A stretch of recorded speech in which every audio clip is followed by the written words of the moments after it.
कल हमने जो है न ये वर्क शुरू किया, इस काम पे हमें इत्तला मिली कि प्रोटेक्टरेट ऑफ इमिग्रेंट्स के जो डायरेक्टर हैं इधर फ़र्ख जमाल साहब, वो और उनका अमला जो है वो एक चैनलाइज करप्शन में मुलव्वस हैं एजेंट्स माफिया के साथ मिल के। तरीक़ाकार उनका ये है कि रोज़ाना तकरीबन 150 से 200 अफराद जो है इधर आते हैं उनके पास प्रोटेक्टर करवाने के लिए। प्रोटेक्टर असल में एक कंट्रैक्ट, जो भी बंदा कोई वीज़ा हासिल करता है बाहर से रोज़गार के लिए, वर्क परमिट वगैरह हासिल करता है, वो एक कंट्रैक्ट होता है जिसको प्रोटेक्ट करना होता है कि ये कंट्रैक्ट वाकई जेन्युइन है, उस मुल्क में ये जाके काम करेगा। उसको उन्होंने स्टैंप लगा के वेरीफाई करना होता है। उसका तरीक़ाकार तो ये है कि ये मुतलका मुल्क की एम्बेसी से उसको वेरीफाई करें, और या पाकिस्तान की अगर एम्बेसी से वेरीफाई करें उस मुल्क में जो मौजूद हो। लेकिन ये तमाम तरीके को बाईपास करके सिर्फ पैसे लेके और लोगों को तंग करके, अगर कोई बंदा इनको पैसे नहीं देता था, डायरेक्ट प्रोसेस के तहत आता था, उसकी ये ईमेल भेज देते थे मुतलका एम्बेसी को, और वो 3-3 माह ईमेल का जवाब ही नहीं आता था। अगर आता भी था तो वो सादा लोगों को पता भी नहीं था कि जवाब आया या नहीं आया। तो जिन लोगों से ये पैसे ले देते उनको उसी वक्त उसी दिन जो है ना वो पासपोर्ट वगैरह मिल जाते थे, स्टैंप होके, प्रोटेक्ट होके। ये जो एजेंट माफिया है ये इस तरह करते थे, शाम को एक जगह इन्होंने मुकर्रर की हुई थी, ये डायरेक्टर अपने नायब कासद के साथ बाज़ दफ़ा किसी और अमले के साथ जाता था उस जगह पे, और जो पैसे दिन के इकट्ठे होते थे 5 लाख, 10 लाख, 15 लाख, 5 लाख से लेके 15 लाख तक इनकी लिमिट थी, जिस तरह वो इकट्ठे होते थे उधर ये फिर तकसीम करते थे। जिस जगह पे ये पैसे तकसीम करके रिसीव कर रहे थे, हमने रेड किया, 7,65,000 रुपये हमें वहाँ से जो है ना वो रिकवर किए।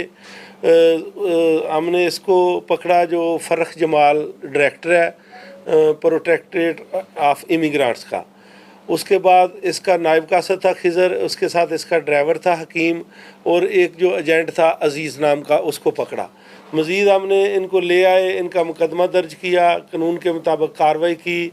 मुकदमा दर्ज करने के बाद हमने इसकी जो जब इंटेरोगेशन की तो इसने ये तमाम इंकशाफात किए कि ये बाकायदा पैसे दे के इसने पोस्टिंग ली है, और इससे पहले भी जो डायरेक्टर थे वो भी इसी तरह जो है ना वो करप्शन में मुलव्वस थे, उन्होंने भी जो है ना वो करोड़ों रुपए कमाए हैं।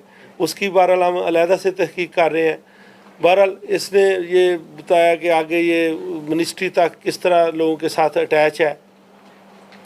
मज़ीद जो इसने इंकशाफ किया वो हमारे काम की जो चीज़ थी, वो इसने बताया कि 1 करोड़ रुपये मेरे घर पे इस्लामाबाद पड़े हुए हैं जो मैंने पिछले 15-20 दिन में इकट्ठे किए हैं, तो वो मैं जो है ना वो रिकवर कराने के लिए तैयार हूँ।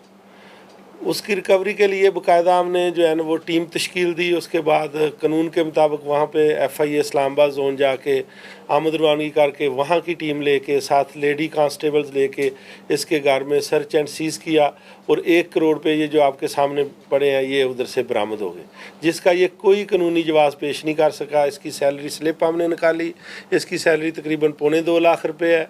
इसका जो घर इसने रेंट पे लिया हुआ है उसका 1.5 लाख रुपया किराया महीने का। तो इस तरह के मामला है, तहकीकात आगे जा रही हैं।